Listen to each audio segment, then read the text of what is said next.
तो सबसे पहले इंपॉर्टेंट होता है रिस्क मैनेजमेंट सीखना।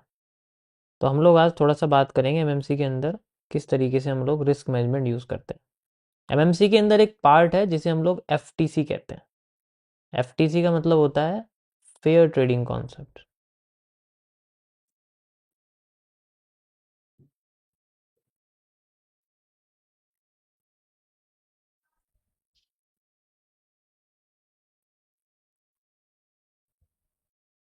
फेयर ट्रेडिंग कॉन्सेप्ट मतलब हम लोग यहाँ पर बात कर रहे हैं स्पेशली ट्रेडिंग की। अब जब ट्रेडिंग करते हैं तो यहाँ पर पैसा आ जाता है, इंक्लूड हो जाता है। देखो मैं कोई यहाँ किसी को एडवाइस नहीं दे रहा, मैं जस्ट अपनी लर्निंग्स बता रहा हूँ। ठीक है, मैं अपनी लर्निंग्स मतलब मुझे क्या लगता है मार्केट से रिलेटेड क्या यूज़ होना चाहिए। ठीक है, लोग गलत तरीके से यूज़ करते हैं हर चीज़। इसके अंदर मैं आपको थोड़ा सा प्रॉप फर्म से रिलेटेड भी बता दूंगा कि कैसे उसको यूज़ करते हैं। तो ट्रेडिंग के अंदर कई सारी चीज़ें आती हैं। सबसे पहले हमें ये देखना पड़ेगा कि हमारा जो कैपिटल मैनेजमेंट है वो कैसा है। कैपिटल मैनेजमेंट सिस्टम सबसे पहले सीखना चाहिए किसी भी चीज़ को करने से पहले। ठीक है, और उससे पहले सीखना चाहिए कि आप किस में कैपिटल लगा रहे हो। तो पहले तो आप सीख लोगे, वो एनालिसिस हो गया, वो एक अलग चीज़ है। फिर उसके बाद आती है ट्रेडिंग, ट्रेडिंग बाद में आती है। तो जब कैपिटल मैनेजमेंट सिस्टम सीखते हैं तो कैपिटल मैनेजमेंट में कई सारी चीज़ें आती हैं। जैसे सबसे पहले आती है कि जो हम लोग कैपिटल यूज़ कर रहे हैं क्या वो हमारी है। ठीक है, वो हमारे अपने पैसे हैं, ऑन फंड है, या फिर हम लोग एक्सटर्नल इन्वेस्टर फंड ले रहे हैं। ठीक है, इन्वेस्टर फंड में कई सारी चीज़ें आ जाती हैं। इन्वेस्टर फंड में जैसे आपका मान लीजिए प्रॉप फर्म्स आ जाती हैं, फंडेड फर्म्स होती हैं जैसे। ठीक है, प्रॉपर्टी फर्म्स होते हैं, ये आ जाती हैं। ठीक है, फिर कोई आपके कोई लाला वगैरह आ जाते हैं। ठीक है, कोई इन्वेस्टर आ जाता है नॉर्मल जिसे आप, या फिर कोई नेबर या कोई ऐसा जो आपके साथ पार्टनरशिप में काम करना चाह रहा है। सो इसमें क्या है, दोनों ही अपनी जगह सही है। ऐसा नहीं है कि प्रॉप फर्म बेस्ट है इन्वेस्टर बेकार है, सर में दर्द करता है, हर दूसरे दिन फ़ोन करके परेशान करता है, ऐसा कुछ नहीं है। अब आप अपने अंकल आंटी से बोलोगे तो फिर तो ऐसे ही होना है। ठीक है, तो प्रॉप फर्म और इन्वेस्टर दोनों ही अपनी जगह बिल्कुल ठीक है, ऐसा कोई इसके अंदर डिफरेंस नहीं है। ठीक है, अब डिपेंड करता है कि इनमें से हमें जो मिलेगा मिलेगा तो भाई कैपिटल ही, दोनों का जो अमाउंट है होगा तो वो एक ही मान लो। तो फंड कहाँ से आ रहा है ये इंपॉर्टेंट नहीं है, फंड है या नहीं है ये इंपॉर्टेंट होता है। तो इन दोनों से मिलके जो फंड मिलेगा वो डिपेंड करता है कि आप उसे कैसे मैनेज करते हो। तो ये एक माइंडसेट है, ये भी एक माइंडसेट है, मिलना दोनों से फंड है। तो आपको फोकस इस पे करना है कि इसे कैसे मैनेज करूंगा। ठीक है, अब ये तो आपके चलो सोर्स हो गए। ठीक है, ये मैंने आपको जो बताया दीज आर द सोर्सेस।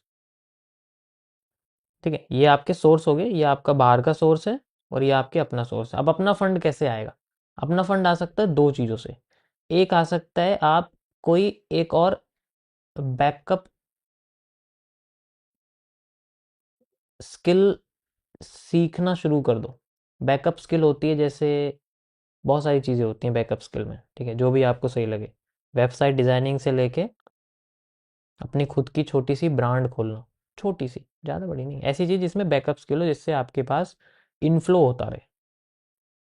ठीक है, जिससे आपके पास फिर से इनफ्लो होता रहे, चाहे वो छोटा हो लेकिन इनफ्लो रहे, वो पैसा आपके पास आता रहे। वो बैकअप होना चाहिए, बैकअप स्किल आपकी ऐसी होनी चाहिए। दूसरी होती है ऑन फंड का सोर्स होता है नॉर्मली सेविंग्स फ्रॉम फैमिली। ठीक है, भाई फैमिली से पैसे मिलते रहते हैं तो उसको सेव कर सकते हैं। तो यहाँ से भी आप जनरली कुछ अमाउंट सेव कर सकते हो। डिपेंड करता है आपके बर्गर या पिज़्ज़ा खाने का मन है या नहीं है तो फिर नहीं होगा सेव। ठीक है तो फिर नहीं होगा सेव भाई। ठीक है, तो ये सारे के सारे सोर्सेज हैं, और किस तरीके से किस सोर्स को यूज़ करना है ये तो आपको सीखना पड़ेगा। ठीक है, ज़रूरी नहीं है कि आपको सिर्फ एग्जाम्पल के लिए एमएमसी का कोर्स खरीदना है।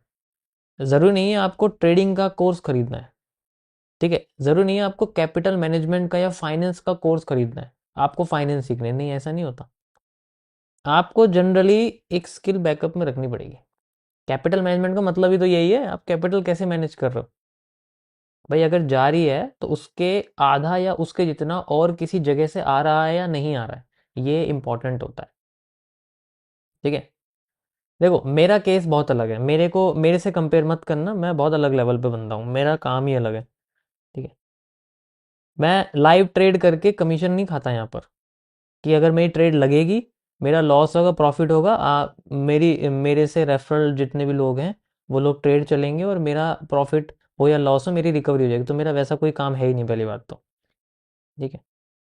डिफरेंट थिंग है बिल्कुल, अलग ही सिस्टम है, तो उसको मत कंपेयर करना इस चीज़ से, मैं ये नहीं कह रहा हूँ। मैं जस्ट आपको बता रहा हूँ कि एक ऐसी स्किल जिसके होने ना होने से आपके प्राइमरी पे फर्क, मतलब प्राइमरी के होने ना होने से आपके बैकअप पे फर्क नहीं पड़ना चाहिए, तो बैकअप जरूरी है। Got it? यहाँ तक समझ में आ गया क्या सिस्टम है, कैसा है ये। बैकअप स्किल आपकी कोई सी भी हो सकती है, आप जैसे नॉर्मली कंटेंट क्रिएशन कर सकते हो। कंटेंट क्रिएशन कैसे, मैं ये नहीं कह रहा इन्फ्लुएंसर बन जाओ नाचने लग जाओ। कंटेंट क्रिएशन का मतलब होता है बैक एंड में काम करने वाला, यानी किसी और के लिए कंटेंट बनाने वाला। सामने आना बेकार है, पॉपुलैरिटी सबसे बेकार चीज़ है, मैं अब भी कह रहा हूँ। अगर होती तो मैं ऐड चला रहा होता, एडवर्टाइजमेंट कर रहा होता, मैं ऐड चला रहा होता, भर भर के प्रमोशन कर रहा होता, ये ऐप प्रमोट कर रहा होता, ये यहाँ अकाउंट ये कर लो वैसे कर लो, नहीं करते, कुछ करने की ज़रूरत नहीं है। तो ये सब चीज़ें नहीं, जनरली कंटेंट क्रिएशन ये ऐसे बैक एंड में आप कह सकते हो कि काम कर सकते हैं। दूसरा, कोई किसी जगह पर एज ए एक्सपर्ट की तरह काम कर सकते हो। अब एक्सपर्ट बनने के लिए वो चीज़ में सीखना भी तो पड़ेगा, ये थोड़ी है कि कहीं भी लग गए। फिर कोई ऐसी जॉब कर सकते हैं जो फ्रीलांस बेस्ड हो। बहुत जॉब होती है भाई, बहुत जॉब होती है, फ्रीलांस बेस्ड जॉब होती हैं, लेकिन उसके लिए आपको फिर से वही एक बैकअप स्किल सीखनी पड़ेगी। जब आपके पास में एक बैकअप स्किल होगी, then you can easily use that skill in everything. जैसे आप इंग्लिश बहुत अच्छी बोलते हो तो आप किसी भी जगह पर जाके काम कर सकते हो, ये सबसे बड़ी चीज़ है, ठीक है। तो अब बात आती है इन सबसे जो कैपिटल मिलेगी, ठीक है, उसका मैनेज करने का जो तरीका है वो एक ही होगा, ध्यान से सुनो। चाहे वो यहाँ से मिले, चाहे वो यहाँ से मिले, चाहे वो यहाँ से मिले, इन सब के मैनेज करने का तरीका एफटीसी के अंदर छुपा हुआ है। कैसे इसको हम लोग मैनेज करेंगे, ठीक है। और ये शुरू होती है एक बेसिक स्टार्टअप से। बेसिक स्टार्टअप, अब सब कुछ सीख लिया तो बेसिक स्टार्टअप शुरू होता है हमारा $100 से। $100 यानी कि करीब 9,000 रुपये होते हैं। तो $100 is the starting of everything, यहाँ से आपकी स्टार्टिंग होती है, मान लो ये आपकी बेसिक स्टार्टअप है। अब इसका इस्तेमाल कैसे करना है, ये कैपिटल कहाँ से आई है, ध्यान से सुनो मैंने क्या बोला, ये कैपिटल कहाँ से आई है। ये कैपिटल आई है आपकी इन सब जगहों से। मान लो आपने या तो ऑन फंड यूज़ किए हैं, खुद मेहनत करके आपने खुद की एक इनफ्लो क्रिएट कर लिया, यहाँ से आपका कंटिन्यूस पैसा आ रहा है, ठीक है। ये आपका पर्सनल फंड है, ये आपका ये भी आपका पर्सनल फंड है, ये आपका इन्वेस्टर फंड है, तो पैसा आपका आ रहा है, ठीक है। तो यहाँ से आप यूज़ कर रहे हो, तो यहाँ से निकल के मान लो आपके सामने $100 आपके सामने आ चुके हैं, दिस इज अ थिंग। अब इसको कैसे यूज़ करेंगे, अब इसको हम एफटीसी के यूज़ करेंगे ऑलवेज, कि अगर ये अमाउंट है तो हमें अपने अमाउंट को ग्रो करना है। इसमें हम लोग यूज़ करेंगे शुरुआत में नॉर्मल प्रिंसिपल, कम मतलब प्रिंसिपल इंटरेस्ट यूज़ करेंगे, पीआई आप इसे कह सकते हो, चलो आसान भाषा यूज़ करते हैं। हम सिंपली क्या करेंगे, 2% से 4% तक यूज़ करेंगे रिस्क, 2% से 4% यूज़ करेंगे पर ट्रेड में।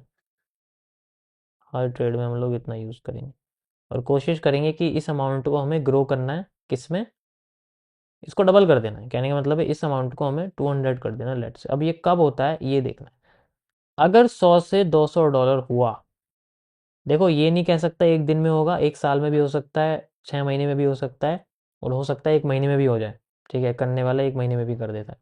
तो ये जो पूरा का पूरा जो समय होगा, this is depend on consistency.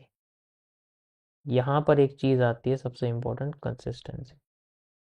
ये कंसिस्टेंसी प्रॉपर इस अमाउंट को बहुत बड़ा समझ के जब आप यहाँ से इसको कन्वर्ट कर दोगे, $100 से अगर 200 हो गए, तो इसका मतलब है ये पर्सनल फंड का है। इसका मतलब है कि जो प्रॉफ फर्म का जो अमाउंट है, लेट से आपने यहाँ पर लिए थे $50,000, ठीक है, तो इन्वेस्टर फंड या प्रॉफ फर्म यहाँ आपने इसको बना दिया $1,00,000 में, यानी कि करीब 1 करोड़, करीब करीब। तो ये कंसिस्टेंसी आपकी यहाँ पर नज़र आएगी इस तरीके से, ठीक है। This is how we have to convert it. तो सारा खेल माइंडसेट का है। अगर हम 100 से 200 बना पा रहे हैं तो हम 50,000 से 1 लाख भी बना सकते हैं। इसके कई सारे तरीके होते हैं। देखो, जिस तरीके से आप $100 यूज़ करो उस तरीके से $50,000 का अकाउंट यूज़ करेंगे। सिंपल सी बात है, अगर जो मेरा इसमें 1% होगा वही मेरा 1%, 2% होगा वही मेरा 2% जनरली इसके अंदर होगा। अब जैसे जैसे कैपिटल बढ़ जाएगी मैं उसमें रिस्क भी कम कर सकता हूँ, ऐसी कोई बात नहीं है, ठीक है। तो अब यहाँ पर जो ये 2% 3% का हिस्सा है पूरा का पूरा, कि हम इस परसेंटेज को क्यों यूज़ कर रहे हैं, इसका आता है आपके सामने एक अलग सिस्टम जिसे हम लोग बोलते हैं TMS। ये आपके TMS के अंदर आता है, जिसे हम लोग ट्रेड मैनेजमेंट सिस्टम बोलते हैं। TMS का मतलब होता है आपका ट्रेड मैनेजमेंट सिस्टम, ओके।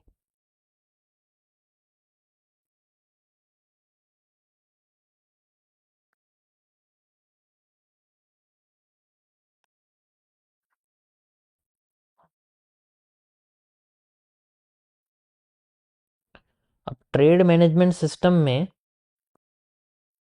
जो ट्रेड हमारी ब्रोकर पे लगती है उसको मैनेज करने के बारे में हम लोग सीखते हैं, ठीक है, जिसको मैं आपको आगे बताऊंगा। आज हम लोग कैपिटल मैनेजमेंट सीख रहे हैं, तो हम लोग कैपिटल के बारे में ये ट्रेड मैनेजमेंट का मतलब जब हम ट्रेड लगाने के लिए जाते हैं तो उसको किस तरीके से मैनेज करते हैं। उसके अंदर आपके अंदर इसमें आप लॉट सिस्टम, लॉट साइज कैसे सेलेक्ट करते हैं, ठीक है, जिसे आप क्वांटिटी भी बोलते हो। उसके बाद इसमें TPSL किस तरीके से लगाते हैं, ये सारी चीज़ें आती हैं। उसके बाद इसमें हम लोग ट्रेलिंग स्टॉप कैसे यूज़ करते हैं, ये चीज़ें आती हैं, ठीक है। इसमें हम लोग किस तरीके से पेंडिंग ऑर्डर्स का या फिर स्टॉप लॉस, स्टॉप आउट, इन सब चीज़ों का यूज़ कैसे करते हैं, स्टॉप लॉस नहीं सॉरी, पेंडिंग ऑर्डर्स की पहले कैसे लगाएं हम लोग, ये यूज़ करते हैं। तो सारी की सारी चीज़ें आपकी ट्रेड मैनेजमेंट सिस्टम के अंदर आती हैं, ठीक है।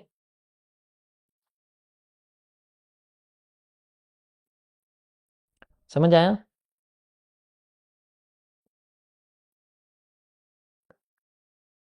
तो अब हम लोग पढ़ रहे हैं RMS। RMS ही सबसे इम्पॉर्टेंट चीज़ होती है। एक ऐसा सिस्टम जो आपको ये बताएगा कि कितने कैपिटल पे कितना रिस्क मैनेजमेंट करना चाहिए। देखो, ये मेरा अपना मानना है, मैं किसी को सजेस्ट नहीं कर रहा हूँ, ये मेरा अपना मानना है। जो मेरा मानना है वो मैं आपके सामने रख रहा हूँ। This is not advice, nothing at all. तो RMS के अंदर सबसे इंपॉर्टेंट होता है कि हमें एक सर्टेन रिस्क सेट करना है। तो जो रिस्क है, रिस्क कितना होना चाहिए, कोई भी कैपिटल यूज़ करें उस पर रिस्क होनी चाहिए हमारी 1 से 3% के बीच में। ये एक लॉजिकल रिस्क है, ठीक है, 1 से 3%। देखो मैंने यहाँ 4% लिखा, आपको दिखा होगा। 4% का मतलब क्या है, 4% मैक्स है। पहले मैंने 3 लिखा, 4 भी लिख सकते कोई बात नहीं, बट अभी मैं RMS के अंदर हूँ। ये मैंने आपको स्टार्टअप, बेसिक स्टार्टअप बताया है। ये बेसिक स्टार्टअप नहीं, ये आगे का है। जब ये हो जाए उसके बाद फिर कैसे यूज़ करेंगे, उसके बाद हम लोग 1 से 3%। अब 1 से 3% का जो ये स्लैब है, इसका मतलब क्या होता है, इसका मैं आपको और डिटेल में बताता हूँ। वाई वी यूज़ 1% और 3%। 1% है हमारे पास, 2 और 3। हम लोगों ने इनको ऐसे ऐसे डिवाइड क्यों किया गया। 1% हम लोग तब यूज़ करते हैं जब हमें अपने ट्रेड्स पे सबसे कम श्योरिटी होती है। 2% हम लोग तब यूज़ करते हैं जब हमें लगता है कि हमारी जो मार्केट है वो हमें रीटेस्ट दे सकती है। अगर रीटेस्ट देगी तो री एंट्री करेंगे ना भाई, तो इसलिए 1% पहले लगाया, फिर दोबारा 1% लगाया, एक ही ट्रेड में 2% नहीं लगाते। तो रीटेस्ट का मतलब होता है dual trades at nearest same position, dual trades होती हैं, नियर सेम पोजिशन। देखो ये मैं नहीं बता रहा हूँ, पुरानी मैंने बताया नहीं है इसके बारे में, इसलिए इसको ध्यान से सुन लेना। नियर सेम पोर्शन या एरिया आप कह सकते हो। जैसे आफ्टर इफेक्ट यूज़ करना, आपको बताऊँ आगे आफ्टर इफेक्ट हम लोग कैसे यूज़ करेंगे। 3% हम लोग यूज़ करते हैं जिसमें मोस्ट कन्फर्म्ड होती है, मतलब ये तो जानी ही जानी है, तो उसमें हम लोग ज़्यादा रिस्क लगाते हैं ताकि ज़्यादा हम लोग बना सकें। मोस्ट कन्फर्म्ड ट्रेड जो होती है हम उसे यूज़ करते हैं। जैसे जैसे हम लोग जाते हैं इसमें रिस्क बढ़ता चला जाता है। This is one of the most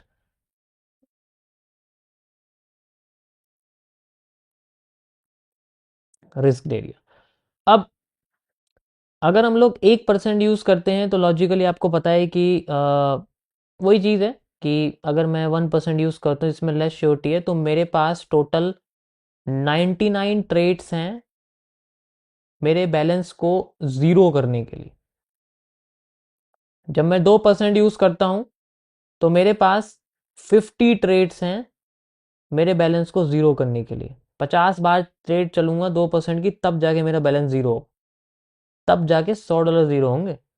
ठीक है, ये तो तुम्हारे एक ही दिन में हो जाते हैं ना, एक ही ट्रेड में $100 जीरो, आप समझ लो किस क्यों होते हैं। अगर मैं 3% यूज़ करता हूँ तो मेरा 33.33 ट्रेड्स में करीब करीब मेरा जो बैलेंस है वो ज़ीरो होगा। अब मुझे बताओ किसका मैच कर रहा है $100 में, किसी ने 99 ट्रेड चली हो, 50 ट्रेड चली हो, कि बैलेंस ज़ीरो हो गया हो। हमारा तो नहीं होता भाई कभी, $100 का तो कभी ज़ीरो नहीं करेंगे। 100 से 1000 ज़रूर करा है, वीडियो भी बनाई हुई है, बट ये ऐसे हरकत तो। अब मुझे बता दो किसकी $100 के अकाउंट में 99 ट्रेड्स में जीरो बैलेंस हुआ है। अगर 99 छोड़ो, 99 छोड़ो, 50 ट्रेड में, 50 ट्रेड में अगर $100 गया हुआ है, 50 ट्रेड से भी कम ट्रेड में, तो आरएमएस ऐसा है जैसे बेचारे को प्रोटीन ही नहीं मिला है। तुम्हारे आरएमएस में प्रोटीन नहीं है, तुम्हारे आरएमएस में प्रोटीन की जरूरत है। ठीक है, तो इट नीड्स कि आपको अपने आरएमएस पे काम करने की ज़रूरत है। इसीलिए तो बड़ा बैलेंस ज़ीरो नहीं होता। क्यों नहीं होता? क्योंकि भाई कैपिटल मैनेजमेंट यूज़ करते हैं ना सब। 1% थोड़ी यूज़ करे, 1% से ज़्यादा थोड़ी यूज़ करेगा। अब भाई तुम्हें लालच है कि $100 से $1000 बनाए, फिर तो वो जीरो ही होनी है एक ट्रेड में। ठीक है, फिर तो वो जीरो ही नहीं, उसको रोकने, उसको तो हम भी नहीं रोक सकते। ये समझ में आ गया क्यों कब यूज़ करते हैं 1% 3%। और फिर ये आगे जाके इनको मैं कनेक्ट करूँगा एनालिसिस से कि लेस श्योरिटी वाले एनालिसिस कौन से होते हैं, रीटेस्ट वाले एनालिसिस कौन से होते हैं, और मोस्ट कन्फर्म्ड वाले एनालिसिस कौन से होते हैं। जैसे मैंने आपको बार रिप्ले में करके दिखाई, बार रिप्ले में जब हम ट्रेंड के साथ चल रहे थे वो हम लोग चल रहे थे मोस्ट कन्फर्म्ड में, और जब हम ट्रेंड के अगेंस्ट में चल रहे थे वहां रीटेस्ट और लेस श्योरिटी वाले चल रहे थे। सेम चीज़ जो कल बार रिप्ले में हमने करी थी वैसा ही था। अब आरएमएस के अंदर हमें ये पता लग जाए कि हमें रिस्क लिया गया है, तो अब हमें जो रिवॉर्ड है वो पता करना है। रिस्क तो ले लिया, अब हमें रिवॉर्ड पे काम करना है। रिवॉर्ड सबसे इंपॉर्टेंट चीज है, क्योंकि अगर आपने इसमें कंजूसी करी, अगर आपने इसमें कंजूसी करी तो फिर कुछ नहीं मिलना। रिवॉर्ड इस तरीके से सेट किया जाता है कि मैं इसमें बात करूंगा कमीशन फ्री ब्रोकर्स में।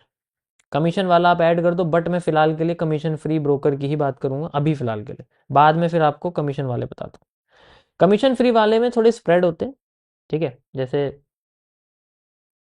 जिसमें भी कमीशन नहीं होता, स्प्रेड होता है थोड़ा सा, उसे यूज़ करते हैं, तो उनके अंदर हम लोग इजीली लार्जर टाइम फ्रेम पे पोजीशंस वगैरह लगा सकते हैं। तो रिवॉर्ड हमेशा आपके रिस्क से बड़ा होना चाहिए, यानी कि रिवॉर्ड यानी कि हमारा प्रॉफिट, आसान भाषा में जो प्रॉफिट है वो हमेशा हमारे लॉस से बड़ा होना चाहिए। अगर वो छोटा है तो वो बाइनरी ऑप्शन है, सिंपल। अगर प्रॉफिट लॉस से कम है तो वो बाइनरी वाले भैया हैं। और बाइनरी ट्रेडिंग ट्रेडिंग नहीं होती, बाइनरी गैम्बलिंग होती है। ठीक है, बाइनरी में सिर्फ कमीशन से पैसा बन सकता है, एक दूसरे के अकाउंट से पैसा बन सकता है, और कुछ नहीं है उसके अंदर। बनता है किसी का, बन जाता है, मैं उनके बारे में नहीं बात करूंगा। बट मेरे को क्या लगता है, मैं वही बात है, मैं अपनी बात बता रहा हूँ।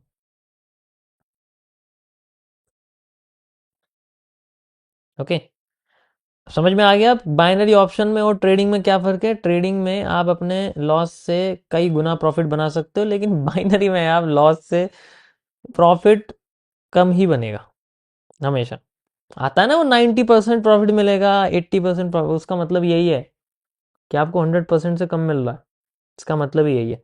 अब बात करते हैं हम लोग, जैसे मैंने आपको ये बताया प्रॉफिट लॉस से बड़ा होना चाहिए, तो इनके अंदर हम लोग यूज़ करते हैं रिस्क रिवॉर्ड्स रेशियोज का, रिस्क टू रिवॉर्ड रेशियोज।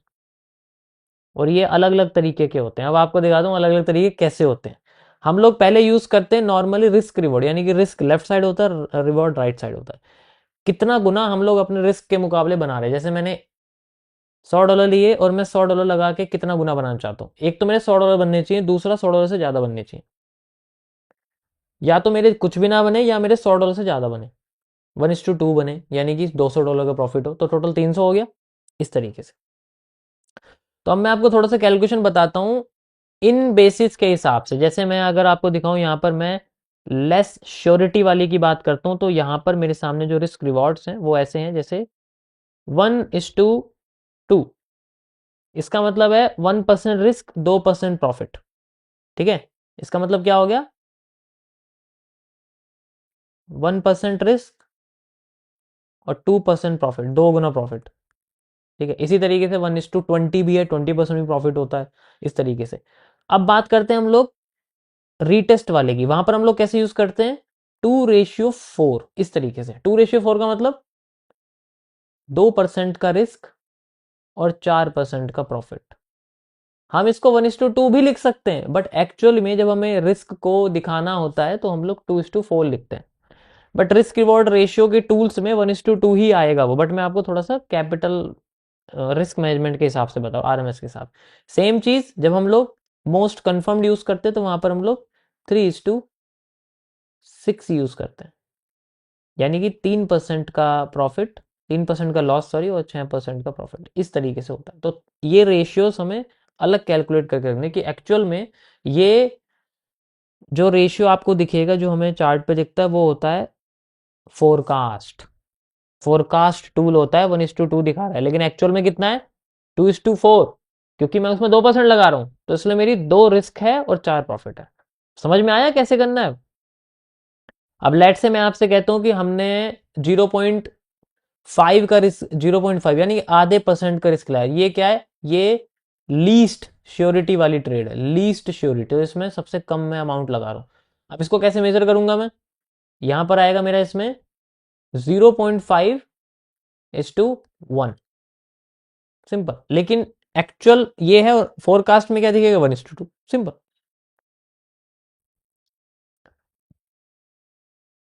तो ये था गाइस मेरा आप लोगों को थोड़ा सा आज का रिस्क मैनेजमेंट कैसे करते हैं उसके बारे में मैंने आपको बताया। देखो ध्यान से, पूरा का पूरा सिस्टम आपको समझाया मैंने इसके अंदर। ठीक है, आई होप आप लोगों को समझ में आया होगा। थोड़ा सा बड़ा हो गया, बट ठीक है। ऑडिट, मज़ा आया?